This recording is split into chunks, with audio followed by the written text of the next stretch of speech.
안녕하세요. 전국에 계신 경할몬 여러분, 경제 읽어주는 남자 김광석입니다. 선거 전날이죠. IMF에서 밤 9시 반에 세계 경제 전망 보고서, 이 보고서를 발표를 했습니다. 긴급하게 이 IMF 경제 전망 보고서를 여러분께 말씀드려보는 시간을 가져보도록 하겠습니다. 너무나 이 보고서를 제가 읽어보고 너무나 충격적이어서 이 내용을 있는 그대로 여러분들께 전달해 드려야겠다 하는 생각을 했고요. 지금 언론상에 나온 얘기는 이 경제전망 보고서가 나올 때 기획재정부에서 그 내용을 간추려서 숏페이퍼처럼 아주 짧게 보도자료를 냅니다. 그 보도자료에 기초한 내용만 언론에 지금 나와 있기 때문에 전혀 이 IMF 경제전망 보고서의 디테일한 내용들이 전혀 빠져있는 그런 상황입니다. 그래서 제가 여러분들께 그런 내용들까지 여러분께 전달해 드리도록 하겠습니다. IMF의 2020년 세계경제 전망, 대공황 이후 최악의 경기 침체 이야기를 전달해 드리겠습니다. 이 강연을 듣고 계신 여러분들 중에 단 한 분도 1930년을 경험하신 분이 없으리라 생각이 됩니다. 1930년대를 경험했다 한다면 어쩌면 90세가 넘어 계실 것이고, 저도 IMF 외환위기를 경험은 했지만 그 충격을 정확히 기억을 잘 못합니다. 학창시절이었기 때문에. 그런 것처럼 대공황의 그 충격을 고스란히 체감하시는 분들은 거의 이 세상에 단 한 분도 없을 가능성이 있겠다, 이런 생각을 해볼 수 있겠죠. 100세가 넘어야 되는 거니까. 그런 생각을 해봅니다. 근데 제가 왜 대공황을 말씀드리냐면 1930년대 대공황 이후 가장 충격적인 경제 성장률 전망치가 발표가 된 겁니다. 세계 경제 성장률을 기준으로 말씀드렸을 때. 그렇기 때문에 제가 강조해서 여러분들께 말씀을 드려보도록 하겠습니다.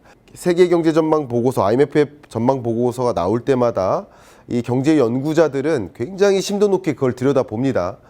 들여다보는 이유는 세계 경제 전망 성장률 전망치에 기초해서 한국 경제 성장률을 전망하는 거거든요. 한국 경제 성장률을 전망하는 그 산식 안에 중요한 변수로 세계 경제 성장률이 있을 것 아닙니까? 그렇기 때문에 이게 기본으로 깔리는 중요한 변수인데, 세계 경제 성장률 그 전망치를 누구 것을 인용하느냐, UN 것을 인용하느냐, OECD 것을 인용하느냐, 월드뱅크 전망치를 인용하느냐, IMF 경제 전망치를 인용한다. 그렇기 때문에 IMF의 경제 전망 보고서는 매우 중요하다. 근데 IMF 경제 전망 보고서는 1년에 4차례 발간됩니다. 1월, 4월, 7월, 10월. 근데 4월과 10월은 풀페이퍼고요. 1월과 7월은 업데이트 버전이기 때문에 상대적으로 덜 중요할 수 있죠. 그러니까 4월 보고서는 너무나도 중요하다는 말씀이고, 1월 달에, 지난 1월 달에 비교해서 제가 말씀을 드리겠지만, 지난 1월에 발간된 세계경제 전망 보고서는 제가 여러분께 경익남에서 아마 말씀드렸을 겁니다. 그 보고서는 코로나19 사태가 반영되기 전 단계예요. 그리고 그 이후에 수차례 IMF 총재가 여러 기자회견을 통해서 작년보다 어려울 것이다, 충격적일 것이다 말로만 했지 정식 보고서를 통해 숫자가 얼마가 될 것이다 라고 얘기한 적이 없어요. 그러니까 이 보고서가 너무나도 기다렸던 그런 보고서라는 것이죠. 그 보고서를 기다렸는데 4월과 10월은 풀페이퍼니까 보통 이 경제전망 보고서가 200페이지에서 300페이지 정도 됩니다. 근데 그 풀페이퍼가 없이 제가 정확히 기억은 안 나는데 30-40페이지밖에 안 되더라고요. 왜 그런가 했더니 보니까 그 풀 리포트는 5월에 나올 것이다. 그러니까 다시 말하면 200-300페이지짜리 보고서를 쓰다 보면 이게 어제부터 쓰는 거 아니잖아요. 한 달 전부터 쓰는 게 아니거든요. 한 3-4달 전부터 쓰는 건데, 지난 2-3월 동안 너무 대대적인 변화가 있기 때문에 그동안 썼던 경제전망에 해당하는 그 보고서가 의미가 없어진 게 되는 거예요. 이해가시죠? 그런 경험들 저도 많이 하고 있습니다. 그래서 이제 다시 발표하겠다, 재정비해서 발표하겠다라는 얘기고, 짧은 페이퍼고요. 그 다음 중요한 거, 이 세계경제전망 보고서의 챕터 1에 있는 그 주제가 Great Lockdown, The Great Lockdown. 락다운은 이제 봉쇄죠, 봉쇄. 셧다운보다 조금 더 강한 개념이죠. 대규모 봉쇄. 그러니까 다시 말하면 코로나19나 팬데믹은 어쩌면 보건 혹은 자연과학적 현상이죠. 사회과학적 현상 혹은 경제학적 현상은 봉쇄라고 표현해 볼 수 있겠죠. 그러니까 대봉쇄, 대규모 봉쇄라는 표현을 썼습니다. 제가 세계경제전망 IMF 경제전망 보고서가 나오면 제가 여러분께 많이 읽어드리고 또 이 보고서를 제 블로그에는 같이 올려놓습니다. 여러분들도 가능하시다면 이 강연과 함께 이 보고서를 제 블로그 오셔서 직접 다운받아 보시면서 비교해 보시면 더 도움이 되리라 생각이 됩니다. 뭐 물론 그럴 필요 그런 번거로움 없을 정도로 제가 여러분께 말씀을 드리도록 하겠습니다. 적어도 이 보고서에 있는 이 해당 페이지는 꼭 좀 보셨으면 좋겠다라고 말씀을 드리잖아요. 이게 요약판이거든요. 이 한 페이지만 보셔도 이 모든 내용이 다 요약되어 있다라고 생각해 볼 수 있겠어요. 이 부분도 제가 이따가 더 자세히 읽어드리도록 하겠습니다. 두 개의 그래프만 제가 IMF 데이터를 이용해서 다시 그렸습니다. 이게 한 가지 그래프인데요. 이렇게 보셔야 좀 편하시니까 제가 말씀을 드리는 거예요. 자, 기본적으로 이 검정색이 세계 경제 성장률이에요. 검정색만 보겠습니다. 세계 경제 성장률은 보통 3.5를 상하회하는 수준이에요. 그죠? 3.5를 상하회한다. 그런데 2019년은 2.9%를 찍었으니까 근래 들어 가장 안 좋은 숫자였다. 이렇게 생각해 볼 수 있겠죠. 3.5% 수준이 보통의 수준인데 작년 2019년은 2.9%였으니까 굉장히 안 좋은 해였다. 그런데 올해 또 한 번 안 좋아지니 코로나19 사태로 안 좋아지니 이걸 제가 뭐라고 했습니까? 더블 딥이라는 표현을 썼죠. 작년에도 안 좋았는데 올해 또 안 좋아졌다. 그래서 제가 책 제목을 더블 딥 시나리오라고 표현했던 거죠. 이해 가시죠? 그랬는데 더 중요한 건 뭐냐면 지난 1월 달 전망치는 3.3%였어요. 3.3%였다가 이 팬데믹의 충격을 반영한 것이 마이너스 3.0. 그러니까 다시 말하면 3.3에서 마이너스 3.0으로 하향 조정한 거예요. 6.3%를 하향 조정했다. 제가 이런 숫자를 본 적이 없습니다. 이런 숫자를 본 적이 없다. 그리고 제가 대공황 이후로 1930년 이후로 가장 충격적이다라고 말씀드린 이유는 근래 들어 우리가 경험했던 경제 위기 뭐가 있습니까? 하나가 아시아 외환 위기 1998년. 그때 세계 경제 성장률은 플러스였습니다. 마이너스가 아니었어요. 아시아 위기였고 세계 경제 위기는 아니었었다라고 보는 거예요. 물론 위기긴 위기지만 마이너스를 찍을 만큼의 위기는 아니었다라는 걸 강조해 드립니다. 두 번째, 2008년 글로벌 금융위기. 이때는 경제 성장률이 세계 경제 성장률이 마이너스 0.08%, 더 정확히는 마이너스 0.075%. 그냥 간추려서 얘기하면 마이너스 0.1%인 거죠. 그러니까 그거보다도 훨씬 안 되는 수준의 충격이었던 거예요. 그죠? 0.075니까 마이너스. 그러니까 2008년 글로벌 금융위기를 마이너스 0.1%도 안 되는 수준이었는데 지금 마이너스 3.0%로 전망했다는 것은 이건 정말 어마어마한 숫자라는 거죠. 여러분의 삶 속에서, 저의 삶 속에서 단 한 번도 보지 못했던 숫자가 등장했다. 이렇게 이해하시면 도움이 되리라 생각이 됩니다. 자, 그런데 이제부터 좀 디테일하게 가도록 하겠습니다. 세계 경제 전망을 보시면 재밌는 표현이 이 GDP per capita 중심으로 봤을 때 물론 예를 들어 1인당 GDP 같은 느낌이죠. 이게 지금 급격히 하락하는 모습이죠. 하락하는데 그 하락률이 이 레프트 스케일을 보시면 대략 이 정도 되는 거죠. 약 3.0이나 4.0 정도 하락한다. 그런데 이게 뭐냐면 네거티브, 그러니까 소득이 오히려 작년보다 줄어드는 그런 네거티브한 국민 소득의 증가를 보이는 나라들의 비중입니다.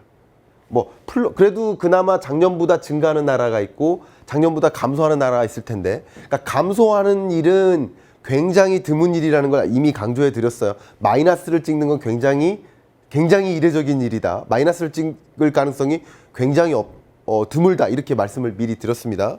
근데 이번에 소득이 마이너스 증가율을 보이는 나라의 비중이 90%라는 거예요. 세계 200여 개 나라 중에 90%의 국가가 작년보다 소득이 준다는 거예요. 이거는 충격적이죠. 그러면 몇몇 국가들을 좀 보도록 하겠습니다. 이 장표를 보셔야 된다는 것을 말씀드렸죠. 제가 다시 한번 보면 이것을 좀 보시기 쉽게 제가 이렇게 잘랐습니다. 자른 그 표를 좀 보도록 할게요. 일단 세계 경제는 작년이 2.9인데 올해는 마이너스 3.0. 그리고 2021년은 5.8%. 자, 이 숫자를 오해하지 말아주세요. 일단은 반등이 있다는 거예요. 제가 더블 딥이라고 얘기하면 두 번 움푹 패이면 그 다음 반등하는 것이 있잖아요. 다만 이 5.8%는 숫자적인 반등이지 경제가 구조적으로 개선됐다 나아졌다는 흐름은 아닙니다. 이거 전제로 깝니다. 왜냐하면 매번 경제 위기가 오면 경제 성장률이라는 개념은 전년 동기 대비이기 때문에 전년이 흉작이었으면 망했어요. 정년이 홍수가 나가지고 농사가 망했어요. 그러면 그냥 평년 정도만 그 다음에 농사를 져도 대규모 증가한 거죠. 그 증가 속도가 이해가시죠? 그런 느낌이라는 거죠. 우리가 IMF 경제 위기를 겪었던 해에 마이너스 5.1%를 찍었습니다. 우리나라 성장률이. 근데 그 다음에 해 11%를 넘어섰습니다. 이해가시죠? 그게 경제 체질 자체가 완전히 개선됐다 이런 느낌이 아니라 그 위기 상황에 비하면 당연히 높아지는 기저효과라는 거예요. 베이스라인 이펙트다. 베이스 이펙트다. 이렇게 보시면 되겠습니다. 2008년 우리나라 경제 성장률은 마이너스가 아니에요. 2008년 글로벌 금융위기 때는 그나마 우리나라 입장에서는 남의 일이었던 거예요. 그때 우리나라 경제 성장률이 0.8%입니다. 0.8%. 그나마 플러스였던 거. 플러스. 그 0.8%를 기록했던 그 해 다음 해 우리나라 성장률이 5.1%인가 그렇습니다. 이렇게 굉장히 높게 반등합니다. 이런 거죠. 그러니까 그런 반등이라는 것이다. 경제의 궁극적인 회복은 아니다. 숫자적인 반등이다라고 얘기를 하는 거예요. 되셨죠? 중요한 것은 이런 충격이 있을 때 이게 조정폭이죠. 아까 말씀드린 것처럼 6.3%나 포인트나 하향 조정했다. 근데 2021년은 2.4%포인트만큼 뭐 했다? 상향 조정한 거예요. 그러니까 움푹 패이는 것만큼 그 다음에는 개선된다. 이렇게 볼 수 있겠습니다. 다음, 여러 국가들을 선진국과 개도국으로 나누죠. 그런데 선진국 중에서는 선진국 보세요. 선진국의 충격이 가장 크죠. 마이너스 6.1%. 근데 신흥국의 충격은 마이너스 1.0%. 충격이 주로 미국과 유로존 이런 지역들을 중심으로 그 충격이 일어나고 있기 때문에 그 경제적 충격이 선진국에 집중된다. 상대적으로 신흥국들은 그나마 여건이 나쁘진 않다. 그나마 나쁘지 않다라는 말씀이지 좋다라는 뜻은 아닙니다. 조정폭도 보시면 7.7%포인트나 하향 조정했어요. 근데 신흥국들은 5.4% 하향 조정했어요. 근데 이게 그 단순히 7.7과 5.4를 비교하면 안 되고요. 선진국, 그러니까 성장률 레벨이 1%, 2% 수준의 국가들이 7.7%포인트 하향 조정한 건 엄청난 하향 조정이에요. 근데 성장률의 레벨이 5, 6, 중국처럼 6% 성장하는 나라가 뭐 6% 하향 조정된 거는 그렇게 큰 충격이 상대적으로는 덜하다는 거죠. 그러니까 같은 숫자도 다른 의미를 갖고 있다. 그러니까 다시 말하면 선진국의 충격은 어마어마하다라는 것을 말씀드립니다. 그 선진국 중에 미국 같은 경우 2020년이 마이너스 5.9%입니다. 이런 숫자는 제가 본 적이 없는 그런 숫자고요. 7.9%포인트나 하향 조정했습니다. 뭐 유로존도 그렇고요. 일본도 그렇게 안 좋게 조정을 했습니다. 그다음 이머징 국가들 중에서는 중국과 인도가 가장 궁금하시죠. 근데 중국 같은 경우는 성장률이 1.2%. 그러니까 기존 성장률 전망치가 6.0%였어요. 근데 1.2%로 하향 조정했죠. 4.8%포인트만큼만 하향 조정한 거. 상대적으로 중국은 조기 종식이 된 것이다. 그래서 내수 경기 부양책을 강구하면서 경기가 그나마 충격이 덜할 수 있다라는 것을 보여주는 것입니다. 이해 가시죠? 인도도 1.9%입니다. 더 중요한 건 그 다음에 반등하는 모습을 보세요. 중국은 2021년 9.2%, 인도는 7.4% 이렇게 크게 반등한다. 이것을 주목해 주시면 도움이 되겠습니다. 제가 주요국별 성장률 전망치는 이 정도로만 마무리를 하겠습니다. 다만 이 세계 경제 전망을 수정 전망하게 된 그 근거, 배경이 있을 텐데 배경을 하나가 충격의 성격이다. 이것은 셧다운, 락다운이기 때문에 노동 공급이 줄고 사업장이 폐쇄되고 아예 공급망 자체가 혼란이 있으니까 당연히 거대한 충격이다라고 했고, 전파 확장 경로가 2008년 글로벌 금융위기는 금융위기의 충격이었죠. 금융 시스템의 붕괴죠. IMF 외환위기 때는 외환 시스템의 붕괴죠. 근데 이번에는 실물 경제 충격인데 그 실물 경제 충격이 금융시장으로도 영향을 준다라는 것이죠. 극심한 초기 지표, 초기의 지표들이 굉장히 부진하게 나왔고, 더 중요한 걸 말씀드릴게요. 언론에서 단 한 번도 공개되지 않은 내용. 이 국제 유가나 원자재 가격이 조정되면서 물가가 하락함에 따라서 디플레이션 우려가 있다. 이 부분을 얘기를 안 하더라고요. 디플레이션 우려가 있다. 이걸 IMF 보고서에서 가장 강조를 했거든요. 디플레이션 우려가 있다. 이 부분은 조금 이따 더 자세히 말씀드리겠습니다. 그리고 금융 여건도 같이 긴축이 들어간다. 이런 것입니다. 이렇게 조정을 했습니다. 여러분께서 가장 궁금하신 건 한국일 것 같습니다. 한국 성장률은요. 여기 있죠.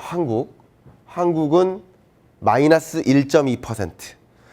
한국 성장률 마이너스 1.2%는 앞에 말씀드렸던 것처럼 IMF 외환위기 마이너스 5.1%를 기록한 그 이후로 가장 큰 충격이다. 한국 입장에선. 상대적으로 성장률 레벨만 보면 선진국들끼리만 비교하면 가장 높습니다. 그러니까 마이너스 1.2%가 가장 높은 수준이에요. 그러니까 선방했다라는 얘기죠. 그리고 또 한 가지 하향 조정했을 거 아니에요. 지난 1월 달까지만 해도 한국 경제를 2.2% 성장한다고 IMF가 전망했었어요. 그랬다가 마이너스 1.2%로 조정했으니까 3%포인트 하향 조정한 거죠. 보시는 것처럼. 그죠? 그렇기 때문에 한국은 이 조정폭이라는 측면에서도 이 선진국들과 비교했을 때 가장 작다, 작은 조정이다 라고 평가를 했습니다. 근데 이 부분도 주목해보세요. 좀 이따 말씀드리겠습니다. 물가 상승률이 2019년이 0.4%였는데 2020년이 0.3%로 줄어듭니다. 이 부분을 기억해 주세요. 좀 이따 더 자세히 말씀드리겠습니다.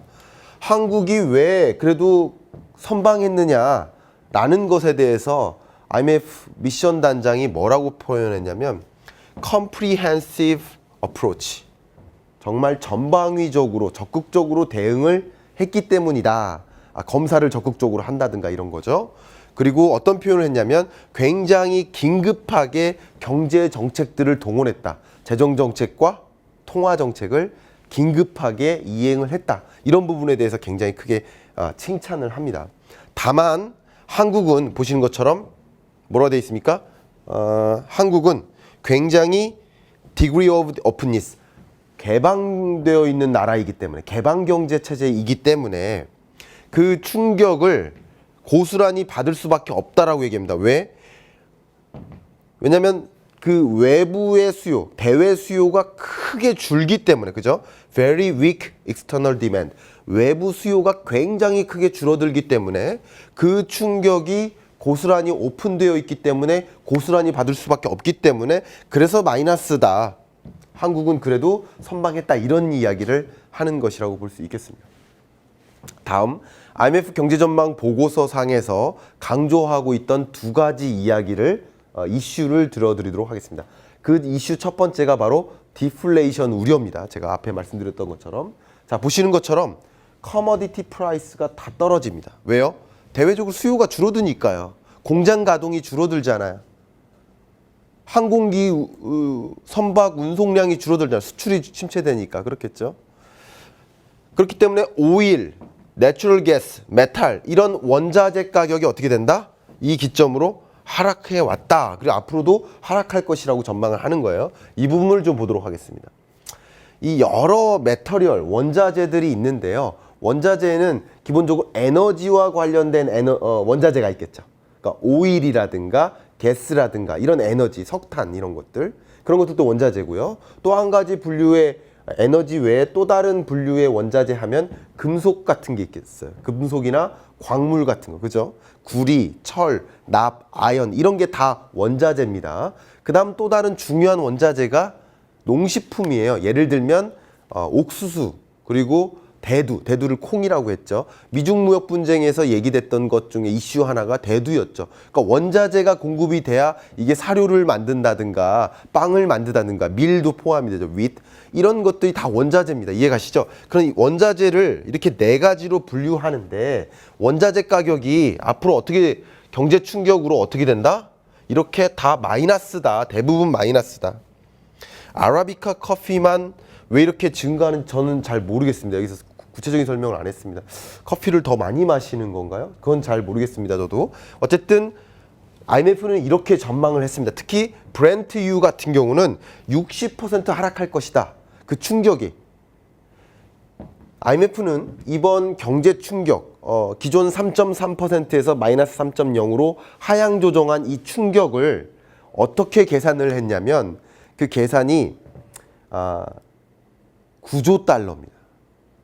9조 달러면 한국 돈으로 1경 1,000억 원 정도 됩니다. 이게 대충 어떤 정도의 숫자인지 감이 안 오실 겁니다. 저도 감이 잘 안 옵니다. 이걸 감이 오게 말씀을 드리면 GDP 수준으로 1등부터 나열했을 때 1등이 미국, 2등이 중국이잖아요. 3등이 일본, 4위가 독일입니다. 그러면 일본과 독일의 GDP, 한 해 GDP를 합하면 이 9조 달러가 안 됩니다. 이해가시죠?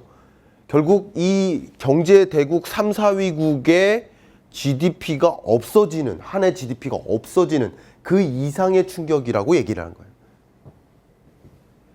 그러니까 생산 활동이 둔화되니까 당연히 원자재 가격이 이렇게 크게 급락할 수밖에 없겠죠. 굉장히 재밌는 얘기가 있습니다. 중국의 오일 스탁, 오일 저장량이 평년 18, 19년 평년에는 차이나 뉴 이어, 그러니까 설날이죠. 우리나라로 치면 설날이 지나면 이 비축량이 줄어든다. 왜? 열심히 일하니까 공장 가동도 돌아가고 운송량도 많아지고 뭐 이러면서 오일을 많이 쓰는 거예요. 석유를 많이 쓰는 거예요. 비축량이 줄어든다. 그러나 지금 비축량이 어떻게 된다? 오히려 늘어난다. 그러니까 재고만 쌓인다 이거죠. 오일이. 그러니까 원유 수요가 줄어든다라는 얘기를 하는 겁니다. 이것도 굉장히 재밌는 표현인데 중국의 교통 혼잡도를 나타내는 지표입니다. 교통 혼잡도라는 게 평년의 경우 17, 18, 19년의 경우 교통 혼잡도가 설날을 기점으로 어떻게 됩니까? 우상향하죠, 이렇게. 그런데 2020년은 교통 혼잡도가 오히려 한 레벨 다운돼서 낮아진다. 뭡니까? 운송 수단이 뭐 지하철이나 자동차나 뭐 이런 것들이 많이 운행이 안 된다는 거예요. 자가용 덜 운영하고 대중교통도 줄고 이게 물류의 이동 또 인류, 사람의 이동이 다 줄어든다 이것을 얘기하는 거잖아요. 그러니까 원유 수요가 줄어든다는 것을 보여주는 대표적인 지표라는 거죠. 그런 의미에서 브렌트유의 가격은 기존에 이런 흐름이었는데 2020년에 레벨 다운 되고요. 앞으로의 전망이 요러하다. 기존 고점을 못 올라간다. 그리고 메탈 프라이스도 마찬가지예요. 보시는 것처럼 아이언, 뭐 니켈, 구리, 그리고 알루미늄 이런 모든 가격이 레벨 다운된 채 다시 회복되기 어렵다라고 IMF는 전망을 한 것입니다. 그런 측면에서 걱정되는 게 바로 디플레이션 우려입니다. 제가 디플레이션 우려라는 측면에 대해서는 제가 이미 경제 읽어주는 남자에서 강하게 이미 따로 분류해서 이미 말씀을 드렸기 때문에 그 부분을 좀 보시면 좋겠습니다만 짧게만 가겠습니다. 한국의 물가 상승률인데요. 한국의 물가 상승률의 레벨이 이렇게 3.5% 수준이었어요. 그전에는. 지금 2010년대 들어서 물가 상승률의 레벨이 1%대로 떨어졌는데 그리고 작년부터 물가 상승률이 0.4%였는데 올해 물가 상승률을 0.3%로 봤습니다. 그리고 내년 물가 상승률도 0.4%로 보았습니다. 그러니까 수요가 부진해짐에 따라서 가격이 하락한다. 그럼 원자재 가격이 하락하면 우리나라의 소비자 물가도 하락하는 것이다. 근데 디플레이션이라는 거에 한번 처하면 헤어나올 수가 없다. 제가 그거 강조해서 말씀드렸죠. 디플레이션 소용돌이, 디플레이셔너리 스파이럴이라는 표현을 썼습니다. 왜냐하면 가격이 떨어질 거라고 보면 안 사요. 그럼 내일 돼서 사야지 했는데 내일 되니까 또 가격이 더 떨어질 것 같아요. 가격이 또 떨어질 것 같아요. 사겠습니까? 부동산 가격이 떨어질 거라고 전망하면 누가 그 집을 지금 사겠습니까? 아니잖아요. 그러니까 수요가 부진해서 가격이 떨어지는데 또 추가적으로 가격이 떨어질 것 같으니까 소비가 또 안 이루어져요. 그러면 기업들은 투자도 안 하고 생산도 안 하는 거죠. 디플레이션 소용돌이 한번 빠지면 헤어날 수가 없다. 그 대표적인 사례가 일본의 잃어버린 20년이다. 라는 것을 제가 말씀드렸었죠. 지금 가장 우려되는 건 이거고요. 이것 때문에 코로나19 사태의 충격에도 불구하고 2021년 성장률은 회복되나 우리 경제가 말 그대로 회복되는 시간은 더딜 수 있겠다라는 것을 강조하는 겁니다. 이것 때문인 거예요. 더 중요한 거 한 가지 말씀드리면 물가가 이렇게 하락하고 디플레이션 우려가 있을 때 우리가 이것을 적정 물가를 만들기 위해서 적정 물가는 2%죠. 한국은행의 목표 안정 물가가 2%인데 그 적정한 2%라는 물가를 만들기 위해서 금리를 내리거나 통화량을 더 많이 시중에 풀거나 하는 이런 정책들을 단행할 수 있어요. 그죠? 금리를 낮추면 물가가 올라가니까. 근데 금리가 이미 우리나라 역사상 가장 낮은 수준이잖아요. 그리고 무제한 양적 완화를 가동하고 있잖아요. 더 이상 추가적인 통화정책 수단이 없는데 이렇게 됐으니 디플레이션에서 빠져나오기가 굉장히 어려울 수 있다. 0.3%라는 얘기는 거의 0이잖아요. 그러면 12개월의 평균이 0.3, 0이니까 어떤 달은 마이너스, 어떤 달은 플러스라는 뜻이잖아요. 디플레이션 우려가 상당히 있는 거라고 볼 수 있는 거죠. 상당히. 마지막 그 이슈 하나가 더블딥 우려인데요. 마지막 이슈입니다. IMF에서 이걸 강조했습니다. 왜 그러냐면 지금까지 제가 말씀드렸던 모든 얘기가 코로나19 사태로 인한 충격이기 때문에 코로나19 팬데믹의 가정이 있을 거 아니에요. 가정. 그 가정이 뭐냐면 상반기 중에는 고점을 찍고 하반기 중에는 마무리된다, 종식된다 라는 가장 긍정적인 가정하에 이렇게 전망했던 거고요. 만약에 가정이 바뀌면 지금까지의 가정은 2분기에 그 충격이 집중된다라는 가정입니다. 2분기. 그러면 1분기에 주가가 많이 급락했으면 그게 바닥인 것인가에 대한 생각을 한번 고민해 보실 필요가 있다. 제가 지난주에 경제 읽어주는 남자에서 실물 경제 충격 바닥인가 이제 시작인가라는 것을 말씀드렸죠. 그런 것을 한번 보셨으면 좋겠습니다. 물론 주가가 뭐 한 3개월 정도 선행한다는 거 저도 알고 있습니다만 실물 경제 지표에 충격적인 그런 지표들을 받아들고서 그런 성적표들을 받아보고서 기업들의 실적 지표라든가 이런 것들을 받아보면서 그 추가적인 심리의 충격이 다시 한번 있지 않을까요? 그걸 주식시장의 더블딥이라고 볼 수 있는 거고요. 제가 지금 더블딥 시나리오라는 책에서 한번 패였다가 19년에 회복되는 듯 하다가 다시 한번 움푹 패였는데 이 전망치가 여기서 머물 것인지 아니면 이게 여기까지 꺾일 것인지 더 여기까지 꺾일 것인지는 그 전제에 따라 다르다는 말씀을 드리는 거예요. 이 전제가 만약에 이렇게 얘기했습니다. 전제가 지금 롱거 생각보다 더 길게 전개된다 그러면 충격이 더 클 수 있고 그리고 2021년에 재발한다. 왜냐하면 사스나 메르스도 재발을 했었거든요. 재발하면 2차 충격이 있다. 빨간색. 그리고 그거보다 더 큰 충격이 있다. 전제하면 2021년이 저점이라는 거죠. 2021년에 급반등한다고 했으나 그러니까 이 전제에 따라 다르다는 거죠. 그러니까 가장 좋은 시나리오로 봤을 때도 이렇게 충격적인 숫자였는데 그 가장 좋은 시나리오가 아닌 게 되면, 물론 제발 부디 이것으로 마무리되길 원하지만 그 원하던 코로나19에 대한 전제가 바뀌면 더 큰 충격이 될 수 있겠다라는 것을 우리는 주목을 해야 됩니다. 그럼 다시 말하면 이 더블 딥, 트리플 딥이 될 수 있다라는 것을 말씀드립니다. 이해가시죠? 이런 관점에서 제가 더블 딥 시나리오라는 책에서 말씀드렸듯이 어떤 경로로 충격이 오고 그 과정에서 어떤 위기가 등장하고 또 상대적으로 어떤 부분에서는 그래도 기회적인 요인이 있는지를 그 시나리오를 적극적으로 들여다보셔라. 들여다보시고 그에 적절하게 위기를 극복하고 또 기회를 포착하는 그런 대응 체제를 갖추셨으면 좋겠다라고 말씀을 여러 차례 드렸죠. 그런 관점에서 IMF 경제전망 보고서 거의 나침판과 같습니다. 이것을 기초로 해서 여러분 투자 의사결정 조금 더 신중하시고 또 여러 가지 여러분의 창업이나 이런 의사결정에 좀 이런 큰 그림을 좀 반영한 채로 의사결정해 나가시기를 바라는 마음으로 이만 이번 긴급 경제 읽어주는 남자 마무리하도록 하겠습니다. 감사합니다.